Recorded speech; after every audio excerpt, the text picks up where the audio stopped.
இந்த உலக வாழ்வில் சோதிக்கப்படுவதும் சிரமங்களுக்கு உட்படுத்தப்படுவதும் அல்லாஹுடைய அருட்கொடை. யாரை அல்லாஹ் நேசிக்கிறானோ அவர்களைத்தான் அல்லாஹ் சோதிப்பார். அல்லாஹுவால் நேசிக்கப்படவில்லை என்றால் அவர்கள் நிம்மதியோடு இந்த உலகத்திலே வாழலாம். அல்லாஹ் ரப்புல் ஆலமீன் சோதனைகளை கொடுத்தால் மட்டுமே மிகப்பெரிய வெகுமதியான சொர்க்கத்தை அல்லாஹ் கொடுக்க வேண்டும். ஜன்னத்துல் ஃபிர்தௌஸை அல்லாஹ் கொடுக்க வேண்டும்.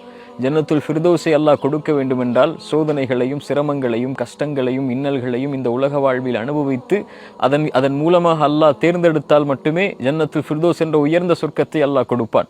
குர்ஆன் சொல்லுகிறது, அல்லாஹ் முஃமின்களுடைய உயிரை அவர்களுடைய செல்வத்தை சொர்க்கத்திற்கு பகரமாக அல்லாஹ் விலைக்கு வாங்கி கொண்டான் என்று. அப்படி என்றால் உயிர்களையும் செல்வத்தையும் அர்ப்பணித்தால் மட்டுமே அல்லாஹ் ரப்புல் ஆலமீன் அந்த சொர்க்கவாதிகளாக அவர்களை மாற்றுவான்.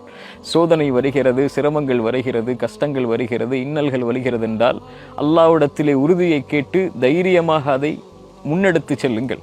அதன் மூலமாக அல்லாஹ் கொடுக்கின்ற வெகுமதிகள் மறுமையில் பெரியது.